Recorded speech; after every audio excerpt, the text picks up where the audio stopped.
Okay, good morning everybody. Well, guys, have we got a treat for you today?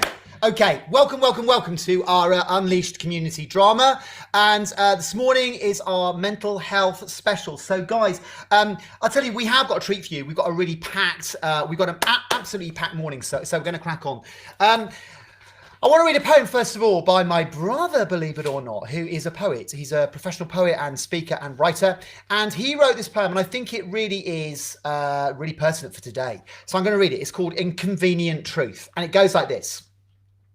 There is currently no service between King's Cross and Seven Sisters due to a person on the track.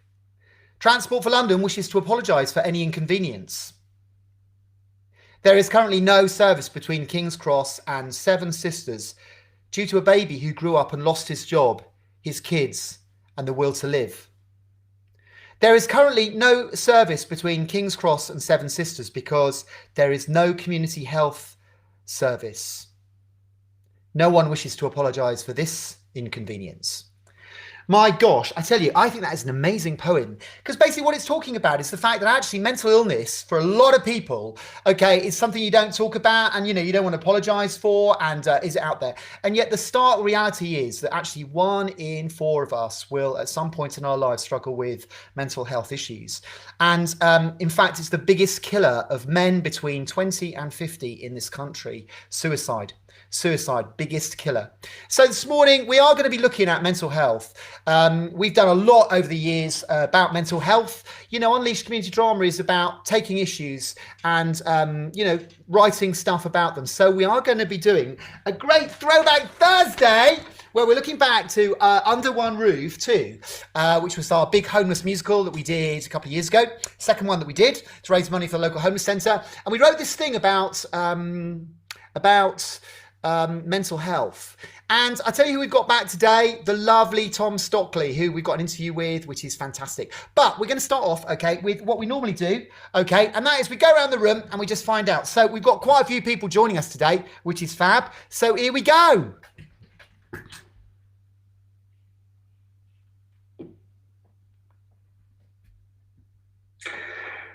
Okay, so here we are, lots of lovely familiar faces. Here we are at the top of club, and it's great to see so many of our lovely familiar faces. Lovely Roz, Laura, Margie, Jude.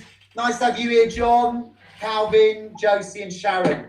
We put out an invite for quite a few other people to join. Don't worry, there'll be lots of weeks when we can do that. And you might have heard, guys, we've got this thing. Some of you have received your pack this week. If you haven't, don't worry, it's coming. And in fact, we've got hold of some iPads, which we are going to loan to people who cannot you know, tune in on a Thursday morning, and who will have Zoom on it, so you'll be able to take part. The idea is we were thinking of inclusion. All our regular guys, you know, we want everybody to feel they're included and they can take part. So this is great news. I know been working his socks off, ordering stuff, doing lots of techie stuff, which I don't understand. So anyway, we're going to go around like we normally do on a Thursday morning, and we're just going to say our name and then a word that sums you up, okay? And it could be, you know, your demeanour, your mood, something about you. Do you know what I mean? Anything. And it's a really great thing. This is our Mental Health Awareness Week special. We are very aware that for a lot of people, their mental health is something that really they're struggling with at this time of lockdown, and particularly, you know, our guys anyway, it's not always, it's sometimes a challenge. So this is a really good exercise to actually help people to be honest. the great thing about Unleashed is that it's totally non-judgmental. You know, it's a safe space. I know we're in a public arena, which is slightly different online, but we're trying to keep this as normal as possible. And the thing I would like to say to people is actually, it's okay not to be okay. You know, that is a strap line for mental awareness. It's okay not to be okay. And actually, when you keep it in and hold it in, that's when you can really get into problems, so particularly blokes I'm talking to. So I'm going to kick this off by saying I'm Martin, and I've had a crap week, and I've found it really tough. And I haven't felt brilliant. And sorry, that's not my word, is it? So, okay, Martin, crap. Margie, confined. John, anxious. Calvin, challenged. Josie, frustrated. Sharon. Resilient. This is good. Roz. Ros, optimistic. Good. Jude. Jude,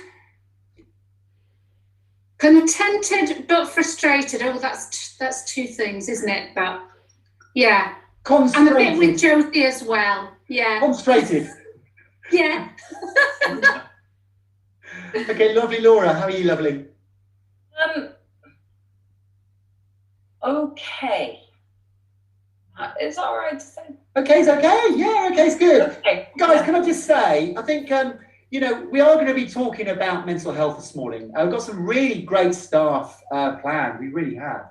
But I just wanted to open the floor up. We do this very often. You know, if anyone wants to sort of share something about, you know, perhaps their own walk, their own, you know, journey about mental health, that could be something of an encouragement, you know, how they cope when they feel perhaps challenged, or when they feel things aren't great, you know, perhaps something they do, or you go to, or you know, what do you go to help, you know, perhaps overcome? What do you do? Perhaps it's something you do. I mean, maybe some of you haven't got anything, but you know, the floor is open, as they say.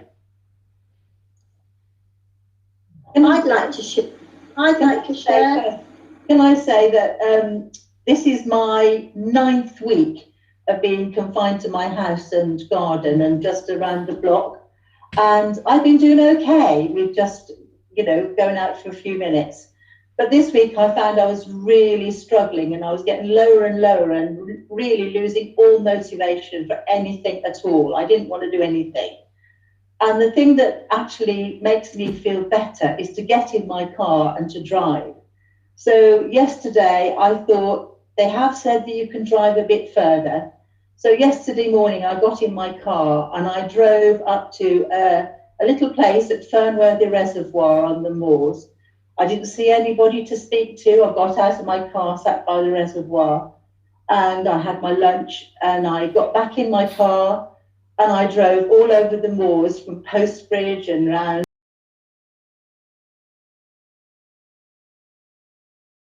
and down to Ashburton, and it really lifted my spirits. And I said to my son and daughter, I said, it really refreshed me, and I found so different. So to do something that I was able to do something that I really loved doing.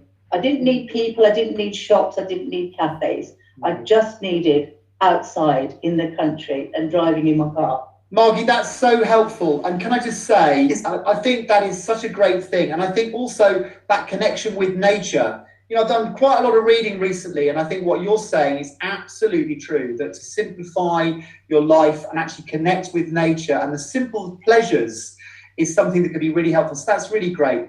Thank you, Margie. Sharon, you wanted to say something lovely. Yes, I suffer with anxiety. Early morning I find really difficult. I wake up very early and I feel very anxious. It does go off during the day, but I do find mornings quite difficult. And I started sea swimming last year, and I know people will throw their hands up in horror, but I have to say it is the best thing if you suffer from anxiety. And you can get past that initial shock And I've been going since last September, the winter, and I go every morning. Me tremendously and sets me up for the whole day. So I was able to say now I feel resilient, and that's what helps me.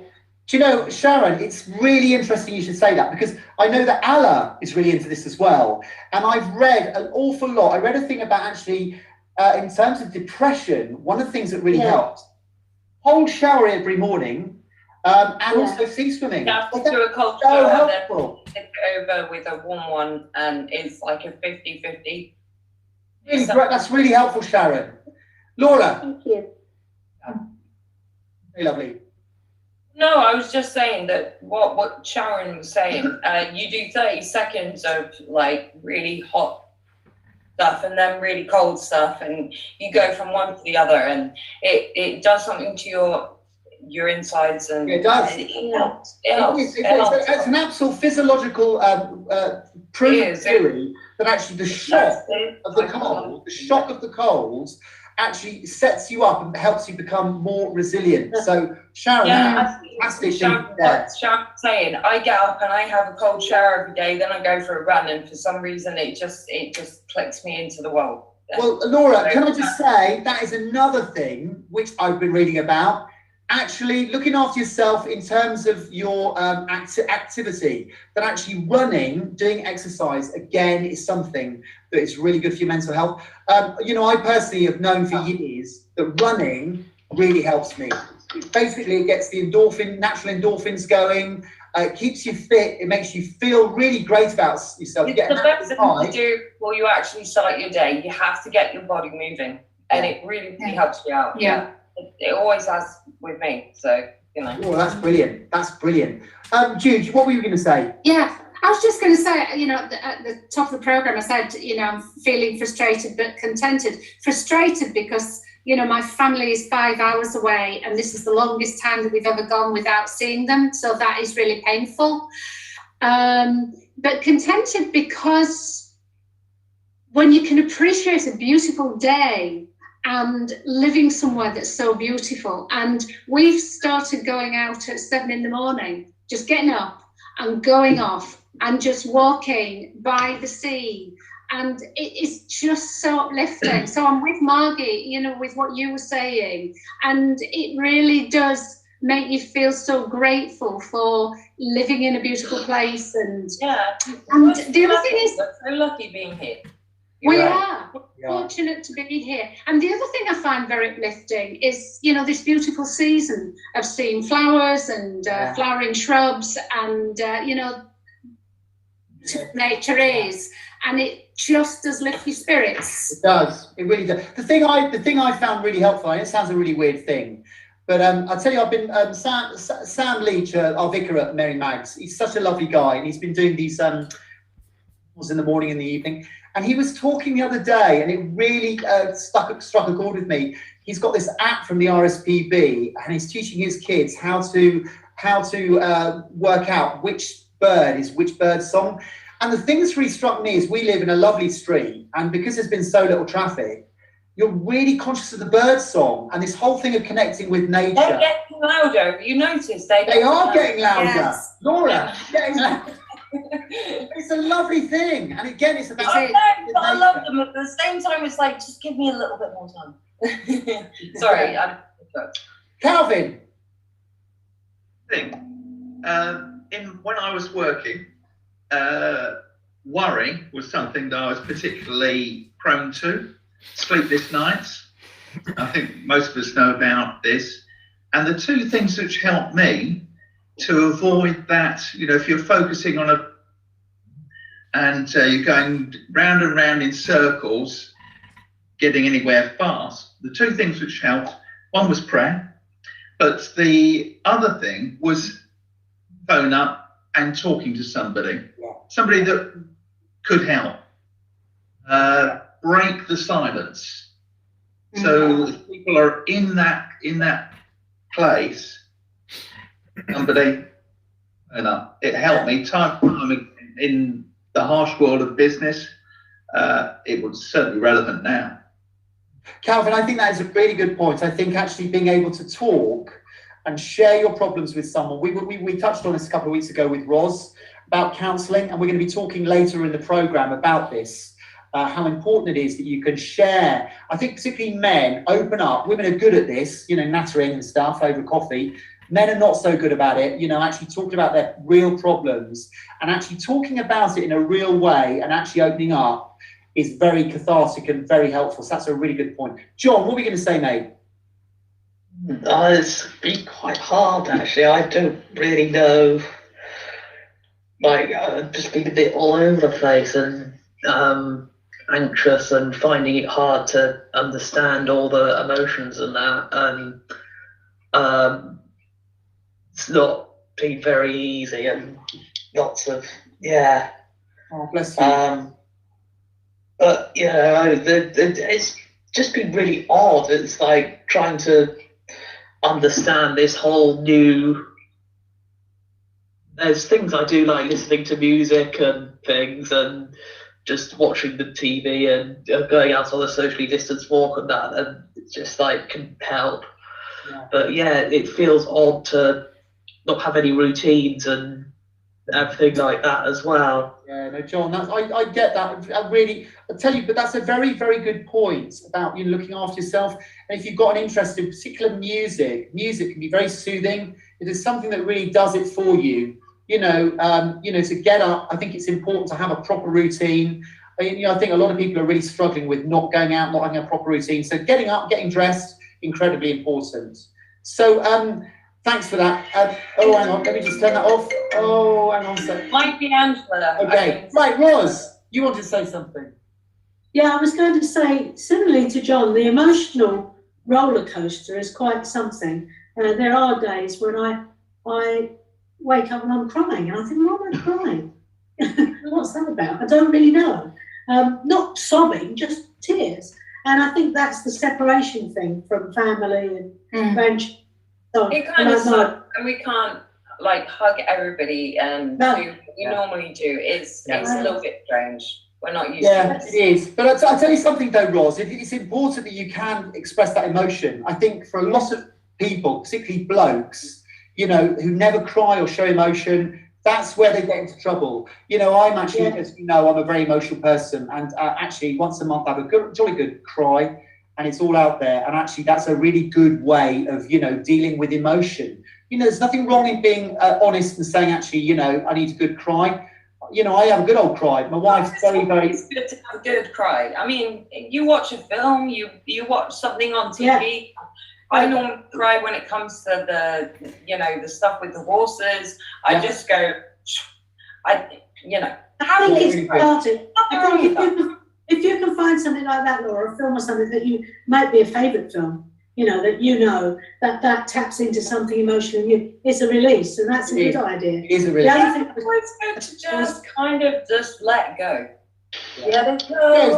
Guys, can I just watch the time? Josie, can I hand over to you, because I'm conscious of the time. We need to wrap it up in a sec. Josie, what do you want to say? Yeah.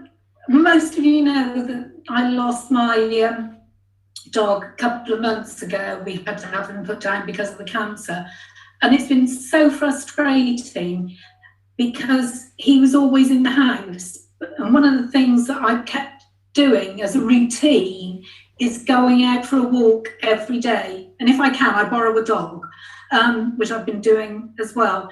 And that, like Marg and Jude and that, just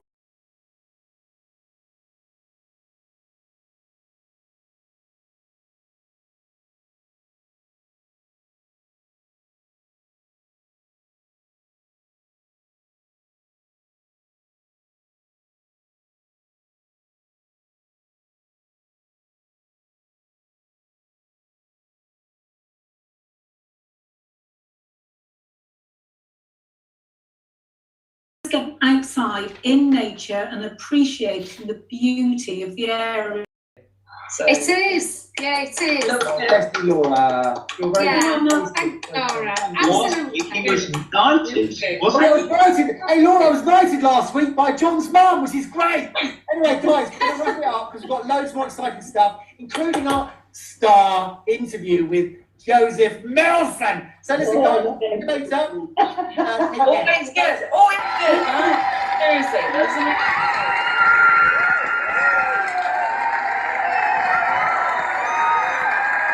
Okay, wasn't that good, guys? Wasn't that good?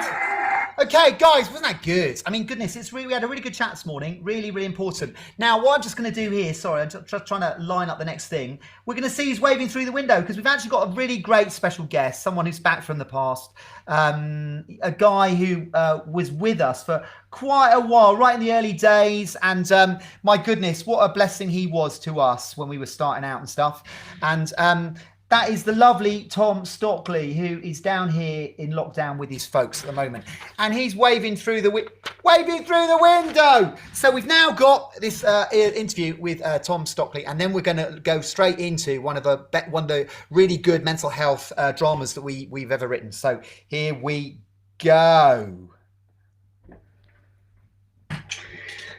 Okay, well, we've got lovely Tom Stockley here. Lovely Tom, who was one of our leaders for quite a while, and we haven't seen you for ages. So, mate, it is so nice to see you. And I know you're just back in the Bay for a while for the lockdown, staying with your folks. So I thought, wow, let's get old Tom on, because I know you've been watching our fun and laughter on a Thursday morning. Yeah, I've been enjoying it every Thursday morning. It's good.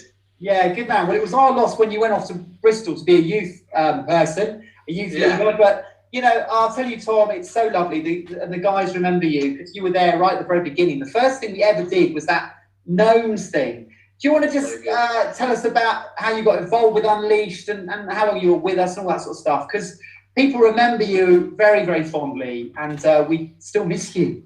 Yeah, no, me to you guys as well. It was special. I think, to be honest,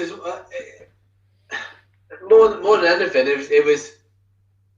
it helped me a lot, actually, to be part of that group. I think I've been living with a few friends down in Cornwall for a few years, moved back to Torbay, and I felt a bit lost, I think, and I was looking for something creative, and I'd never really done that much theatre kind of stuff before and didn't think I knew enough about it to be a part of it, and then heard about what you were doing. I think basically I was missing kind of creative and strange and energetic. Weirdos like us, basically. Yeah, exactly. And then a few people said to me, you should check out Unleashed and check out Right, Harris. Exactly. And I think from the first moment I came there, I just felt like I fitted in, and I know, I was there as a leader or whatever, which was a privilege, but I felt like one of the gang, and all the people I met there, everyone was very honest and open and open about any mistakes or any ways we mess up, because I'm used to that, and I think I'm always looking to be around honest people and to be able to talk about my mistakes. I struggle as much as anyone else, so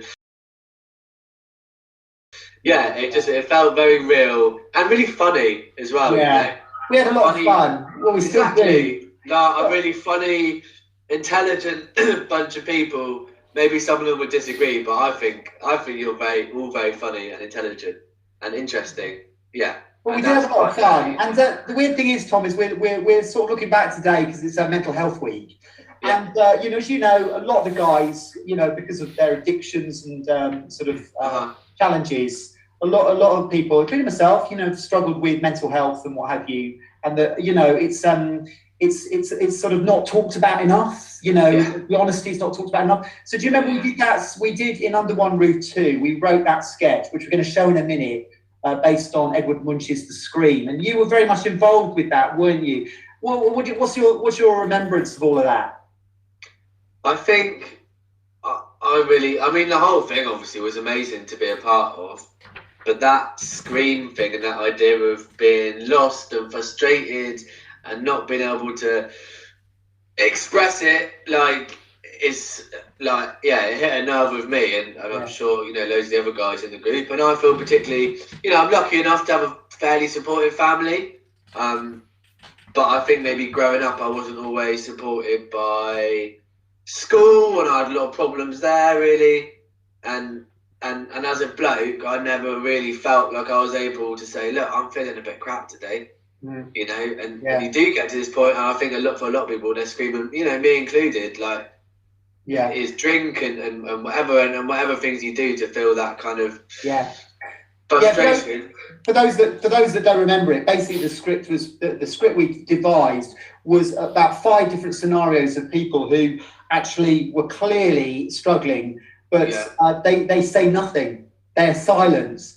And then we all just got this we mind the scream, and it's all about screaming inside. And actually, you know, we need to talk. And actually, when you are struggling with mental health and issues, actually, it's much better to get it out there and share it and talk with people who are not going to judge you, who are going to love you, but who are going to understand and try and help. So that was the premise, wasn't it? And I think your scenario was with Blair, wasn't it? You were one of the last scenarios where it was the homeless guy. And you were looking for your dad, and then you find that the homeless guy is actually your dad who's been in the military, wasn't it? And I think that's really, those kind of stories you hear quite a lot. It was quite emotional to do, and even kind of to think about it now in a lot of ways. It was. Yeah. The weird thing was, Tom, was not long after you left, we were invited to this Fresh Hope group, which is run by a friend of ours, Ben, who's one of our Unleashed guys, which is basically a mental health group for people who've struggled with or perhaps had a breakdown. And it's a support group for people who have really got massive mental health issues. And they asked us to go and join with them at Upton Vale.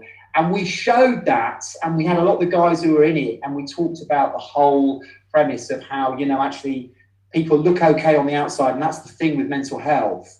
You can look fine, but actually on the inside, you know, you're actually screaming and really desperate to sort of talk It's to a really someone. important one to crack, and I think we did quite a lot as a theatre group, didn't we, on that kind of idea, because it's so important. Yeah, and you even look at all the guys that come to Unleashed, everyone looks so different.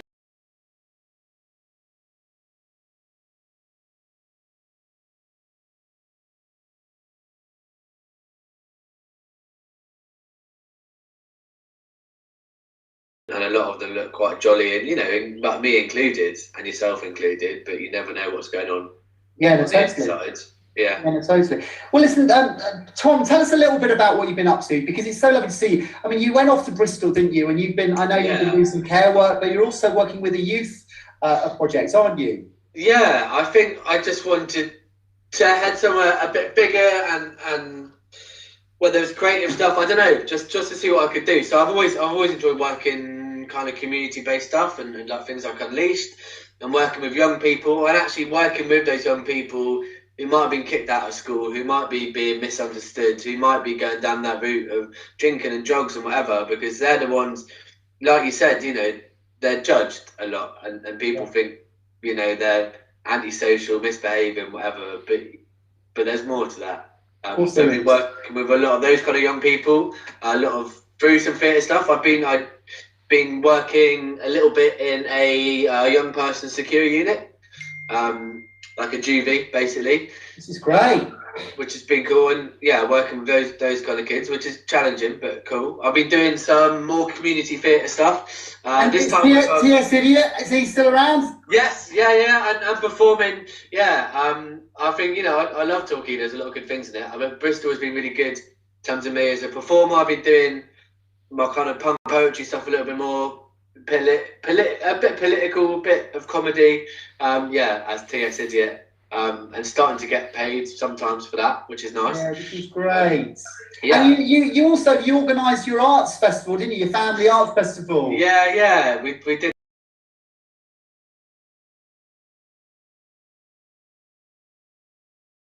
Enjoyed by a lot of people. No, this is good. Well, listen, Tom, it's lovely to see you, mate. And you know, I don't know how long you're around, but if you're around when we come.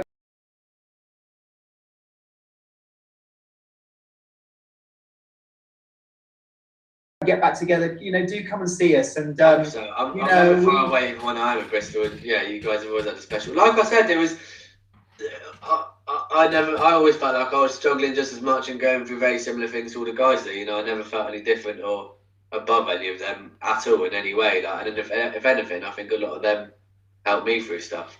you know, which bless maybe they do. you, bless you. Well, you're a Always good been man, and we miss you and love you. Yeah. And you know, you are one of our honorary Unleashed family. You know that. So, It's a listen, good thing Tom, to be a lovely part to of. see you, mate. And listen, keep in touch, and you You just too. come down and do a couple of workshops for us when we're all Oh, back that'd be to good. whatever normal will be. Yeah, I can do some good stuff about shouting and rhyming and getting a bit angry. Sounds good. Need Right me up our sometimes. street. Bless you, mate. Listen, take care. Yeah, much love to everybody. Bye then. What a dude! Oh my goodness, what a dude! What a great guy. So listen, what we're going to do now is we're going to actually show that very sketch, the Scream, which was fab. I don't know whether you recall this. This is when we did Unleashed Under One Roof 2, and massive audience. It was sold out. I think 1,000 people were there. It was absolutely brilliant. So here we go.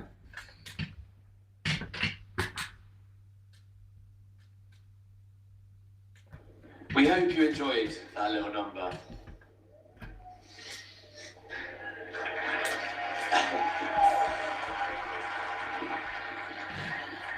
That was our tribute to the wonderful Pet Shop Boys. And it just goes to show that things are not always what they seem.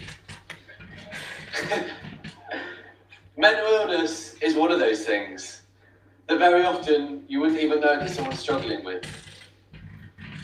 For the vast majority of people, they can go about their lives looking fine on the outside, but 1 in 4 people in this country will at some point in their life be diagnosed with a mental health condition. In the homeless community, that goes up to 50%. That's every other homeless person that you see. Unleashed Community Drama devised a theatre piece based on Edward Munch's famous painting, The Scream. The idea being that on the outside, people might look okay, but on the inside, they're silently screaming. All the scenarios you're about to see are based on real life stories, including Winston Churchill. Ladies and gentlemen, Unleashed Community Drama present The Scream.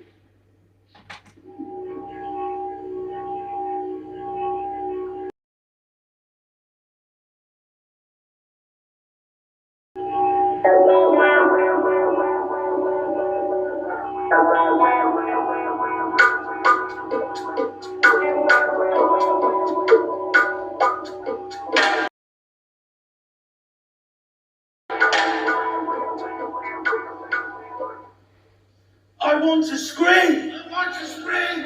And nothing comes out. No sound, just pain. No sound, just pain. Just pain inside. Just pain inside. But no one can see. No one can see. No one can see. I want to scream!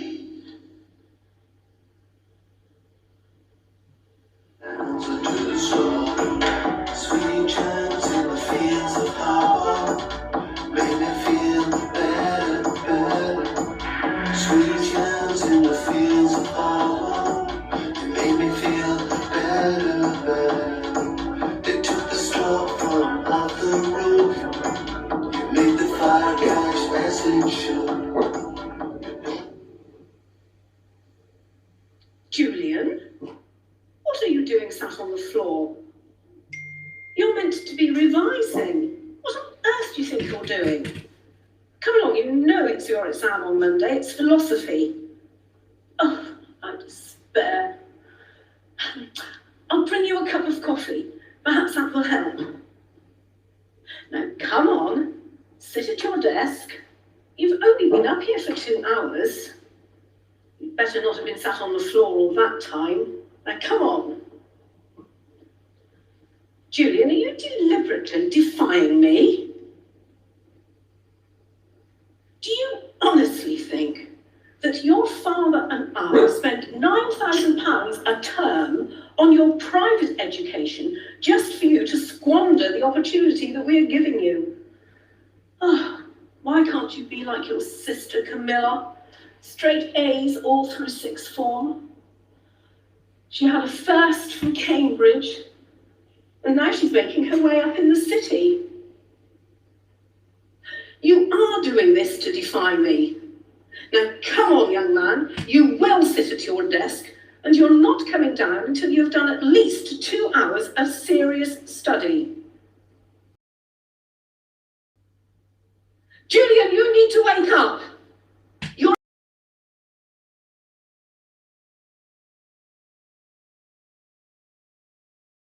exam is on Monday. That's the day after tomorrow. This is your future we're talking about. Are you ignoring me? This is unacceptable behaviour, young man. I'm going to find your father. Sweet gems in the fields of Harlem.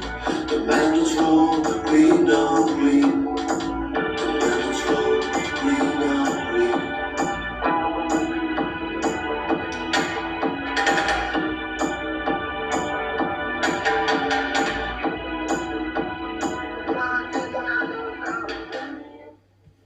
You are such an ugly cow, and everyone in the class hates you. They all feel the same. That's why you've got no friends. With a face like that, it's not surprising, you ugly cow.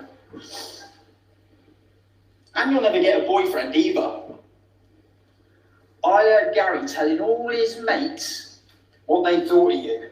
They were all laughing about how unattractive you were and that you were the ugliest bitch in school. Who could ever love such an ugly cow like you? It's funny, isn't it? Me being so popular and you being such a complete and utter loser on every front. We all hate you. And you smell. Loser, loser, loser. Never get a boyfriend. Loser, loser, loser.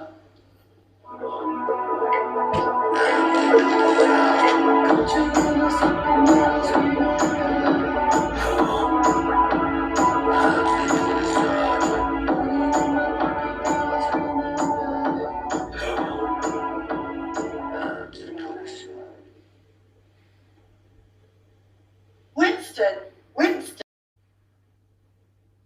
let me get you an ashtray.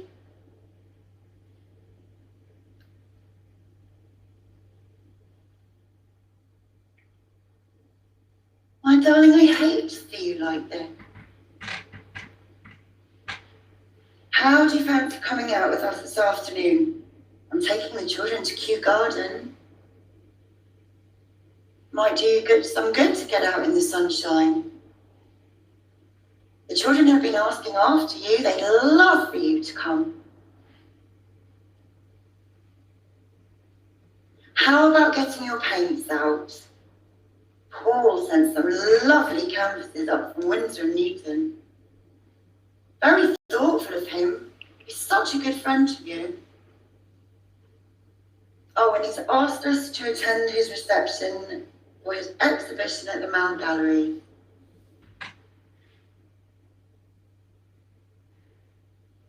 My darling, I'll tell you what I'll do. Let me top up that whiskey for you, and I'll go and set up your evening conservatory. What do you think?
Oh my goodness.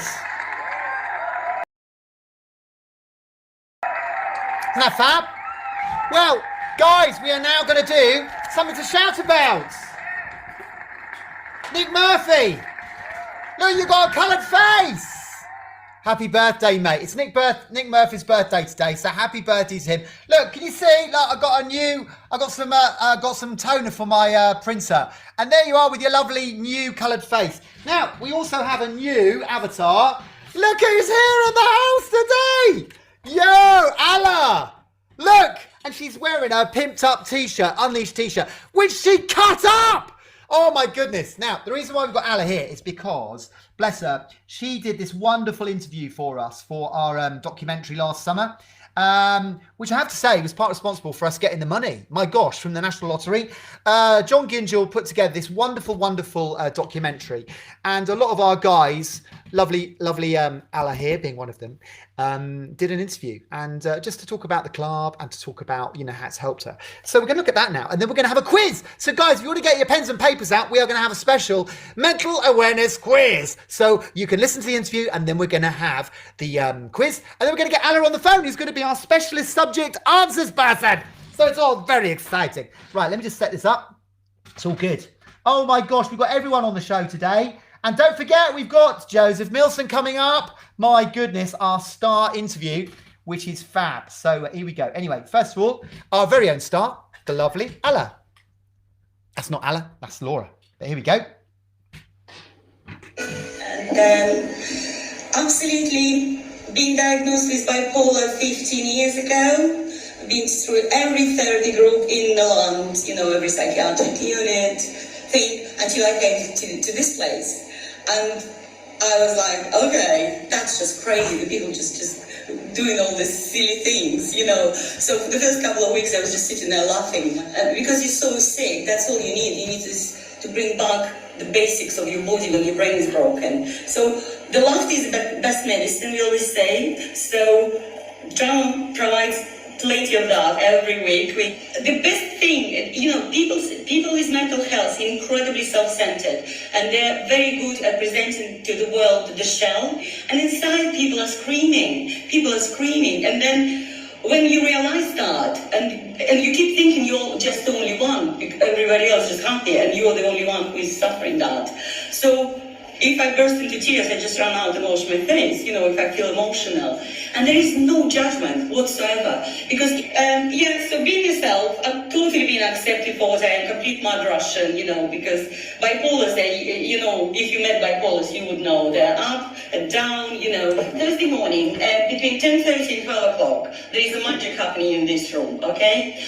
Like an anchor point for your illness or your anxiety or your depression. Because we are here 51 weeks of the year out of 52 except for Christmas, and that means that wherever I am, you know, in my mental state on that week, and maybe don't come in, I know out there is a port in my store when I come in, and people will hug me and kiss me and listen to me cry. You know, Okie doke. So that's lovely, Allah. Really, really good. Right, the next one is going to be Joe Milson, which is really exciting. But we're gonna do our quiz first of all. So guys, we always do this. We always do a couple of activities, bit of fun. So guys, if you want to do this is great. Today is Mental Health Awareness Day. So our quiz is specifically about mental health. Okay, so it's just a bit of fun, and then we're going to get Allah on the phone. She's going to give us, hopefully, the questions. Allah, do you like your avatar? It's great, isn't it? Look. There's Allah. Right, so question 1. Guys, are you ready? Here we go. Question 1. What was the name of the inspirational 1996 biopic film about David Helfgott, the famous concert pianist struggling with mental health issues, that starred Geoffrey Rush? Okay. So what was the name of the inspirational 1996 biopic film about David Helfgott, the famous concert pianist struggling with mental health issues, that starred Geoffrey Rush? Okay, question 2. What was the name of the Amy Winehouse album that became, after her untimely death at the age of 27, for a time the UK's biggest selling album of the 21st century and one of the best selling albums in UK chart history? So I'll read that again. What was the name of Amy Winehouse? A self-admitted patient at the Saint Paul Asylum in Saint-Rémy-de-Provence from May 1889 until May 1890. True or false? Vincent van Gogh became a self-admitted patient at the Saint Paul Asylum in Saint-Rémy-de-Provence from May 1889 till 1890. Okay. Question 4. Which cast member of the Harry Potter films has been struggling with obsessive-compulsive disorder since he was 5? Which cast member of the Harry Potter films has been struggling with obsessive-compulsive disorder since he was 5? Okay. Question 5. Which international singing star and actress has suffered post-traumatic stress disorder after sharing in a 2014 interview that she was the victim of a rape that happened when she was only 19 years old? Okay, number 5. Which international singing star and actress has suffered post-traumatic stress disorder after sharing in 2014 interview that she was the victim of a rape that happened when she was only 19 years old? Okay, question 6. You've got to get this, otherwise you weren't listening.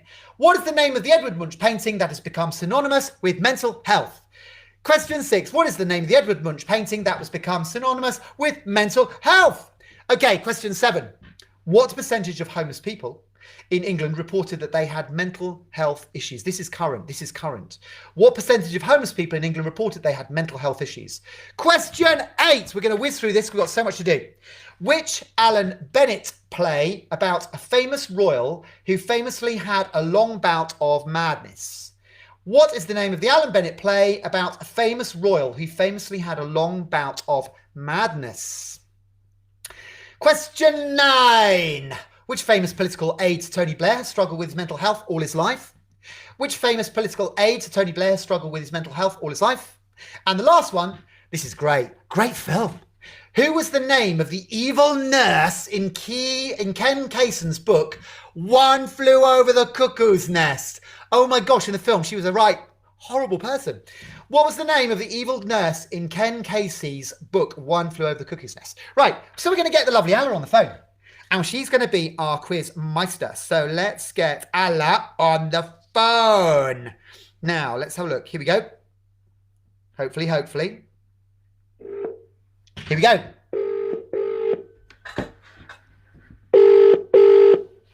Hello. Alla! Yes, I'm on. Are you on, lovely? Yes, I'm on. You're a bit quiet, but I think we can hear you. You're going to have to shout, lovely. Okay, can you shout? Yes, I am on. This is good. Right, so we're going through the quiz now. Question 1. I can see it. Can you see your avatar? What was the name of the inspirational biopic about the famous concert pianist David Helgoff? What are you asking me? Yeah, what was the question? Yeah, you're got to give us the answers, lovely. Yes, that's right. I'm ready. Question 1. What's the answer to question 1? Shine. What a great film. Look it up. It's a brilliant film. Fantastic. Question 2, Alla. What was the name of the Amy Back to Black. Back to Black. Yeah, Back to Black. Well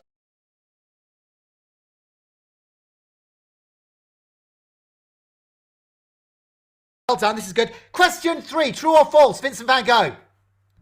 Absolutely true. Absolutely true. And weirdly, the asylum in Saint-Rémy-de-Provence is still a mental health unit, which is incredible, isn't it? You know, I know. It's amazing. Okay, which cast member of the Harry Potter films has been struggling with obsessive-compulsive disorder since he was 5? Daniel Radcliffe. Daniel Radcliffe. Well done. Okay. Which international singing star and actress has suffered post-traumatic stress disorder? She's the Lady Gaga. Lady Gaga. Well done. Okay. Dead easy, this one. Okay. What is the name of the Edward Munch painting that's become synonymous with mental health? Scream. The Scream. And do you remember? Hang on. I can't remember now. It's fine. Let's move on.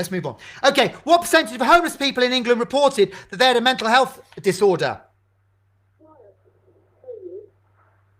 Hi, Alla. 80%. 80%. 80. Well done, lovely.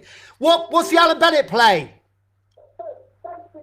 The Madness of King George. The Madness of King George. We're whizzing this. We're absolutely bossing it. Well done.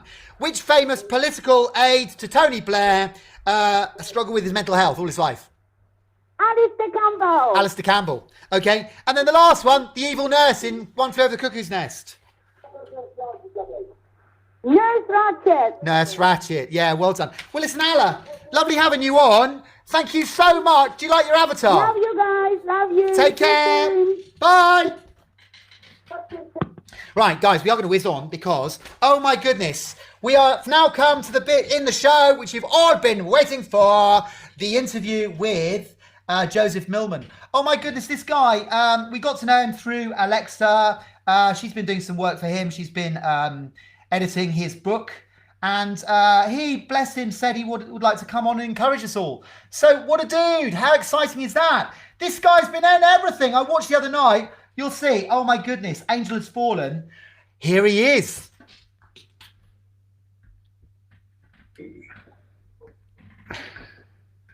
Okay, well, guys, it's a big thrill. Oh, my goodness. We have Joseph Millman here, which is so good because...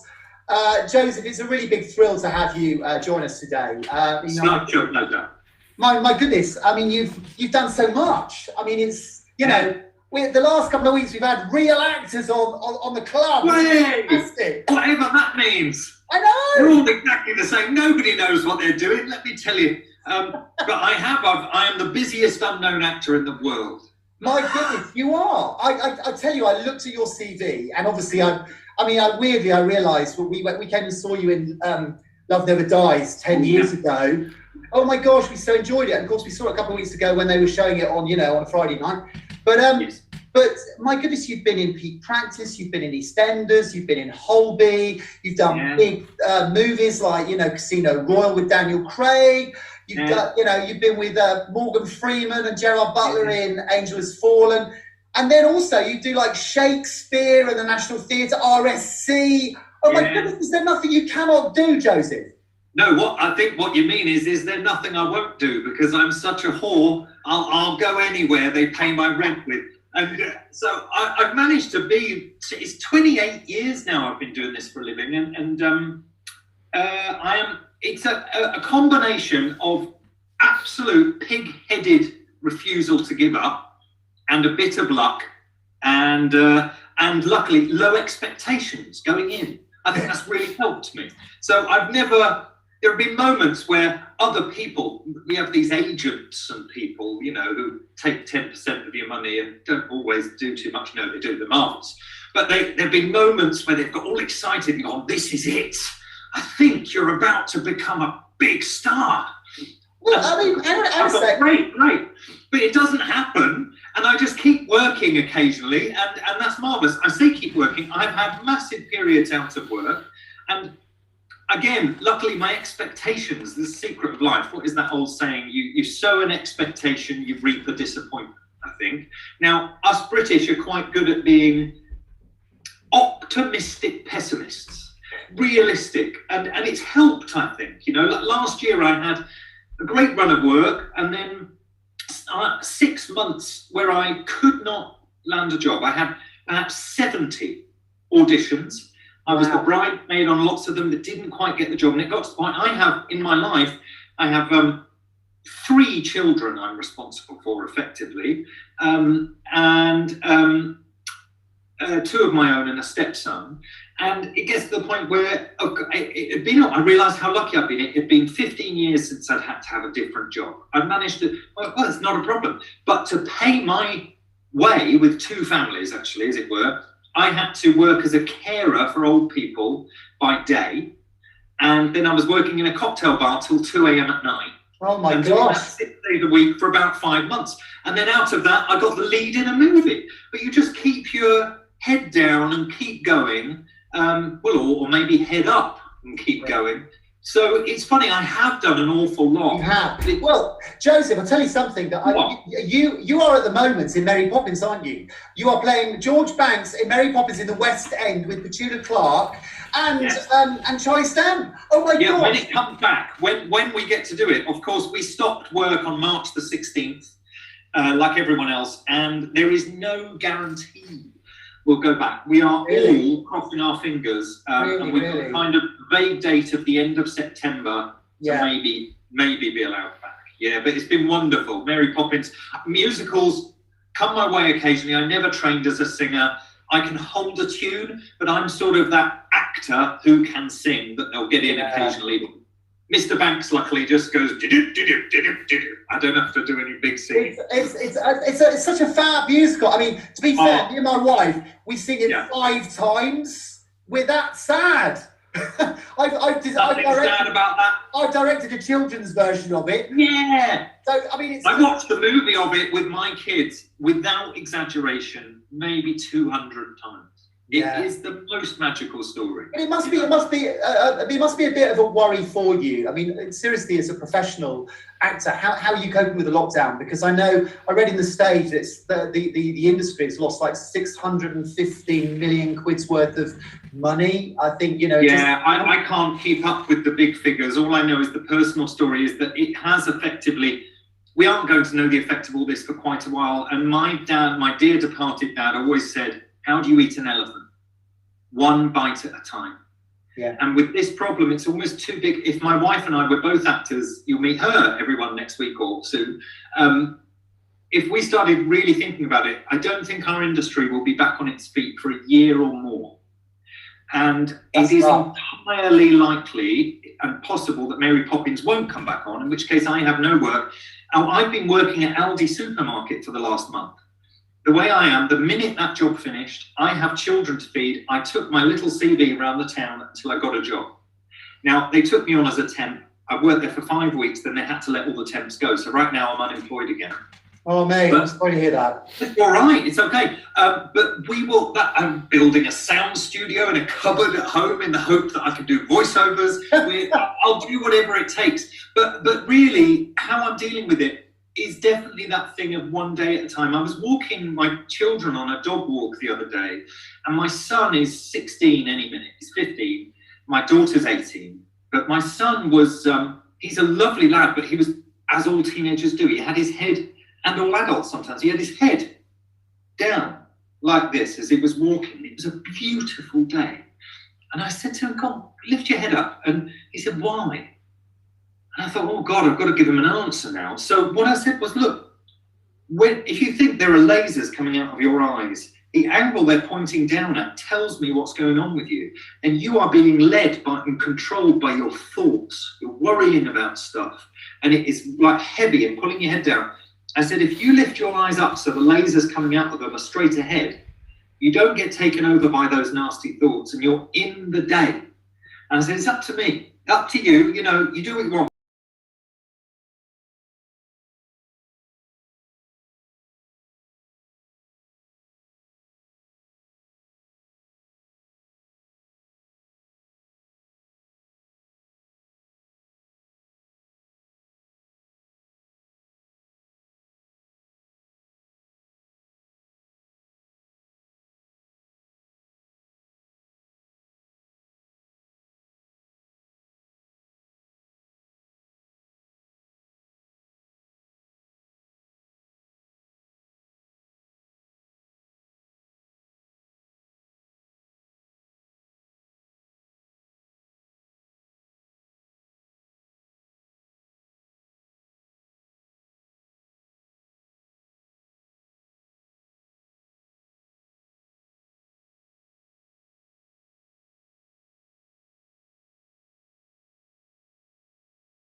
blind, went, oh, there's the edge of the thing, jumped, cleared the crash mat, jumped so far, I landed on my back on a camera.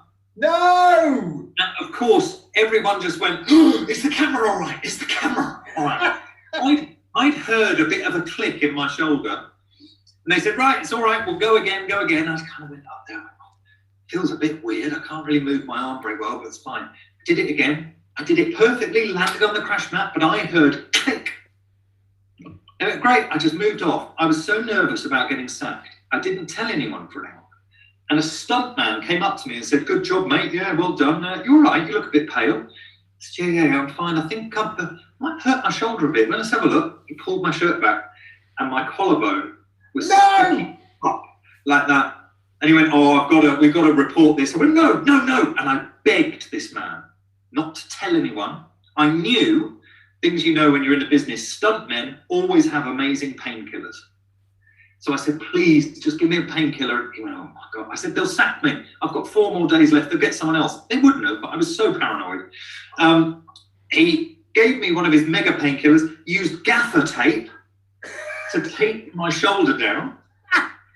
And I got on with it. And I didn't know if my scene would be in the film. And the punchline is that when I eventually went to see the film at the cinema, having not told anyone I was in it, because I thought it might get cut, not only was I in it, there was a massive close-up of me for one line, and I can tell, but no one else can, I can see in my eyes, I'm off my face on codeine.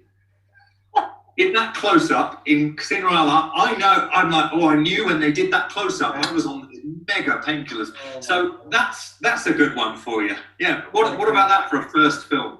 My goodness. But my goodness, you have been in loads, haven't you? You've done you've done lots of film work now, haven't you? And I did.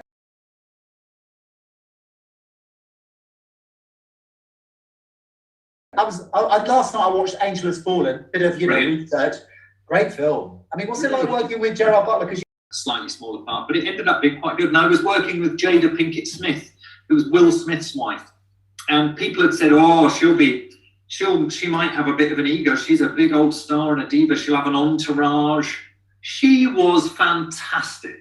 I did work with Morgan Freeman for a day and Gerard Butler for a day, but I didn't get to know them very well. But Jada and I, we were sitting in a police car together, and it would start to rain. And we were 2 miles from wherever the sort of caravans and things were. And they said, oh, do you want to go back? Or we're going to, as soon as it stops raining. We said, no, we'll sit here. And there was one night shoot, 2 a.m. We sat in a car together for 2 hours with a styrofoam cup of coffee each and just talked about our lives. And she was absolutely wonderful. And she kept saying, yeah, well, my husband, and I go, you mean Will Smith? Well, I said, I just say, well, come on, I know who your husband is.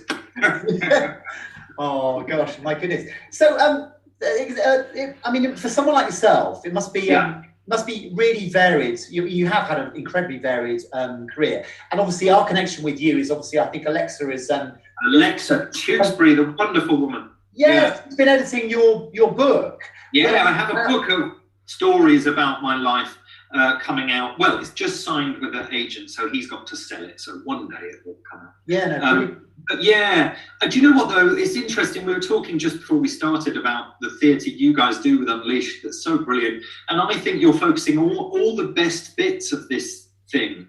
I think I'd do this even if it wasn't my career, because especially comedy. If ever I'm in a very rare, I've talked about how I'm out of work a lot still, but if ever I'm in the rare situation of you've got to choose between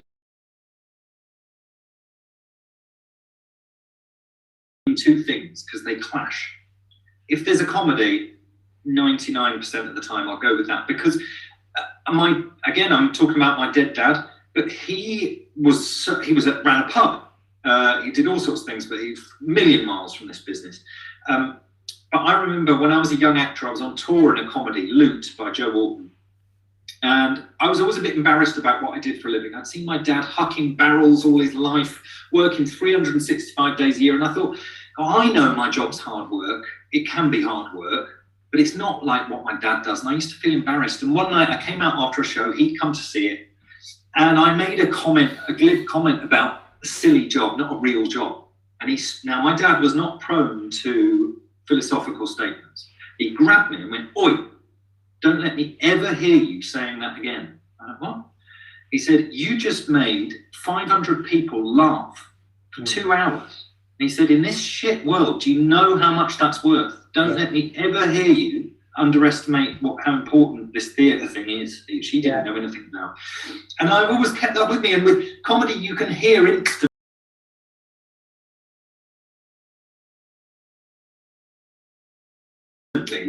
the reason that you're there. And I've done all my share of Shakespeare and Ibsen and new plays at the Royal Court, Sturm and Drang stuff, and it's important. You make people think, and it's great, but nothing beats the immediate joy of comedy and musical for kind of knowing why we're there. Yeah, because you were in Black Comedy, weren't you? Didn't you play? Yeah, and Real really Tiger. Yeah. Because we did that. We did it about 4 years ago. In fact, it was the very first production that Unleashed community drama did. We did it in the Rounds, very small, but we did it for 4 nights. It was Did you pair it with another play? No, we didn't. We did it because it was the first play we'd ever done with community drama.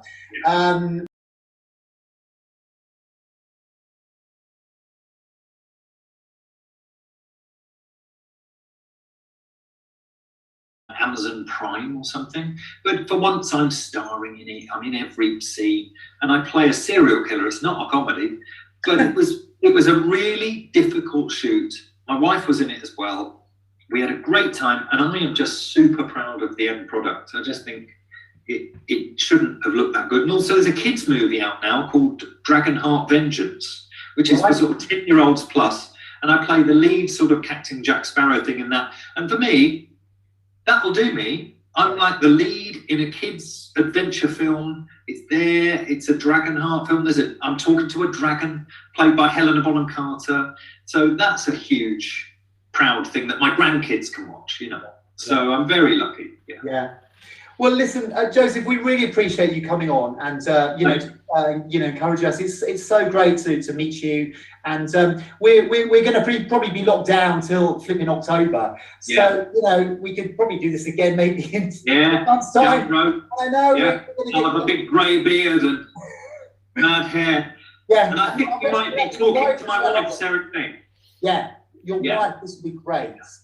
So we're really looking forward to that. But listen, Joseph, thank you so much for coming on. Thank you. It's lovely to meet you. And listen, I really hope that Mary Poppins comes off, because I tell I'm you, sure it will. we want to be there. We want to be there. Absolutely. Time. Yeah, absolutely. No. All right, my friend. All right. Well, listen, thank you so much. Really appreciate it. We'll keep in touch. And all right. we really appreciate your interest in us, because we're just a little rag bag of guys down at Devon, but It's all cool. That's what this stuff's for. It's way more important than the big stuff, what you guys are doing. Well, I don't know about that, but bless you. Anyway, you're very kind. Listen, take care, and we'll speak soon. Bless you. Take care. Bye-bye. Oh my goodness! What a guy! What a guy! What a guy! Okay, well, guys, it's a big thrill. Oh, what a guy! So, really, really kind of him to come on, and actually, to be fair, we've got a couple of other people lined up. Next week, we are going to have David Robinson on the programme on a virtual drama, because he's written three of the plays that we've done. Now, last week, everyone was worried about Mark. What happened to Mark? Where he disappeared? Well, this week we have a treat for you, because, dear Mark, I was a bit worried about him. So what with the new sort of loosening up and, being alert, I actually went around to his house. We were going to be in the garden to actually hear him do his poem that he did last week and this new one, because it is time for Thespian's Poetry Corner. So I went around to his house, but his neighbours were having a rowdy party. So fortunately, I had my social distancing COVID stick of doom. As you will see, but this is lovely Mark for you. So here we are. I'm here with my COVID stick of doom, my social distancing stick of doom that they use on the telly, and we are here with the lovely Mark, because last week we missed seeing him, and I know you everyone was disappointed. So he's going to be doing 2 for us today, and you're actually going to be seeing rather than just his little avatar. So look, here we are. Here we are. It's not too close, mate. Not too close. Corvid stick of doom, so that all the viewers can see there are actually 2 metres away. Right, well. Now, Mark. Good afternoon, everybody, and welcome to Crepusculum Villa, hotbed of lust, debauchery, and poetic genius. But not necessarily in that order, because if it was, it'd play havoc with the neighbours. Now, today, I'm going to do what is commonly known as a double whammy. And at my age, to be honest, I don't do those as often as I used to. But bear with me. And the first one I'm going to do is last week's that I missed out, unfortunately, because my phone went a bit silly, just have had an alien in it or something. So here we go, boys and girls. This is called Close Encounters of the Scary Kind. Subtitled, It's All Aliens at Me. So here we go. The crew of the Starship Enterprise travel at very high speed, I've heard. Is this all just relative? Or does E equal MC squared? I explored space for a while before I became downhearted, having been sucked into a wormhole, ending up right back where I started. I know this geezer called Chewbacca. He's a real mate. He'll do anything for anyone, but he must articulate. I saw this bloke in the sauna, sat with not a thing on. I said, "Here, mate, are you a Ferengi?" He said, "Me? No, I'm a Klingon." I've always found androids to be nice chaps, although I only know a few. I know a gay one on the planet Zog. He's called RU-12. Steady on, old chap. Steady on. There's more verses to come yet. Whilst watching out for pigs in space, I found I'd made a note about wanting to speak to this piggy, but she had a frog in her throat. Stopping off in the Delta Quadrant, whilst clocking this bird called Leah, I said, "Hey, love, you're a bit of all right. Get yourself over here." After I'd chatted her up a bit, I still didn't know the score. Would she let me boldly go where no man has gone before? Stop it, Martin, it's not nice.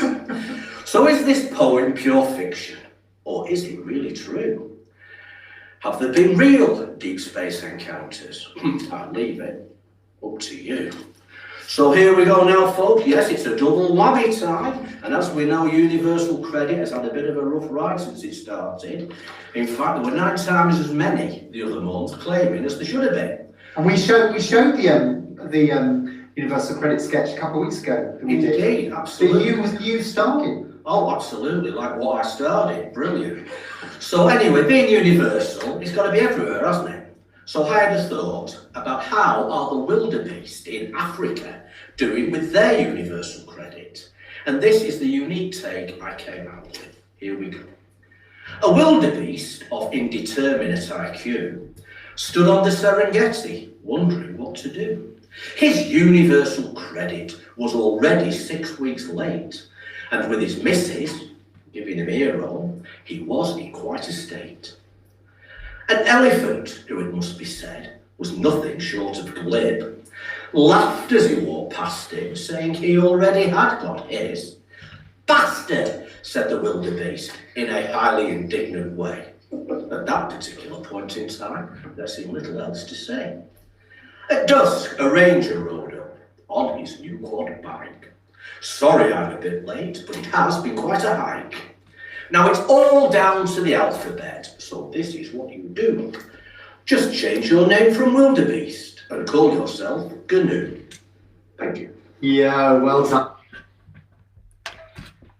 Isn't that great? Isn't that great, dear Mark? Bless him. So good. Guys, and listen, keep them coming. Keep the poems coming. You know, some people are really writing stuff. Now, we're going to get lovely Claudia on the phone very, very briefly. Claudia Streets. She has been sending me so many, here we go. So many poems that she's written. So let's see if we can get her on the phone. because she's going to do one of her poems this morning. Good old Claudia. Hello? Claudia, how are you? Yeah, I'm alright. It's a nice day. Thanks. Good, good. How are you coping with the lockdown, lovely? It's difficult. Oh, yeah, it is difficult, yeah. But you've been very creative. You've been sending me loads of poems. How many have you sent? You've sent loads, haven't you? Yeah. So, listen, lovely. You're going to give us one this morning, aren't you? One of your poems. It is a joke. Yeah. So, okay. It's called My Corona. My Corona. Which, by Claudia Street, which is based on the song by My Sharona by the Knack. Okay. Okay. Never wash your hands. Do not washing your hands. Such dirty hands. I always flare up for when my hand touches someone else's. Whoa! Stop washing your hands. My Corona. Hey, well done. Now, listen, Claudia. Listen, Claudia, can I just say, okay, you have written so many and we do miss you. We're waiting, hopefully, that we can get you one of these little iPads so we can Zoom you and get you on the show. But I just have to say, out of every single person in the group, Claudia is the one who sent me the most material. I mean, literally almost every 3 or 4 days I'm getting something from you. And I just want to say, well done, lovely. You know, it's really great. Have you used that pad we gave you in your Red Cross parcel yet? Is it completely gone, full of poems? No, but it's not lined paper, is it? Oh, for art. Oh, for art. So you haven't written in it. Okay. Well, you can use it for whatever you like. Listen, lovely. We're going to have to go because time's marching on. But can I just say, nice to hear you, Claudia. And we will get you on properly, all right? Okay? Okay, I hope you feel better, Martin. Oh, bless you. Thank you. Thanks, Claudia. Okay. All right. Take care, lovely. Bye. Bye. Oh, bless her. I love Claudia. It's great. So, guys, listen, we're going to round it up because it's nearly time to go. But I just wanted to round up and say a couple of things, okay? Because we are really, we are focusing on mental health this morning. And, I think what's come out is that actually for a lot of people, it's really, really hard to actually sometimes ask for help. And it's really hard sometimes to be honest. And the thing about Unleashed is that actually a lot of our guys who are already sort of struggling with some sort of addiction, they've come to a point where they recognize actually they need help. But for a lot of people, it doesn't get to that point and it's really hard. And I think particularly in lockdown, I know a lot of our group particularly have been struggling. So we've talked about forgiveness a couple of weeks ago. We talked about gratitude. Today, I just want to focus on kindness. Kindness, which it sort of came out actually in Joseph's interview, that actually if we take a focus off ourselves and we start focusing on other people, actually that can be really, really good for your mood.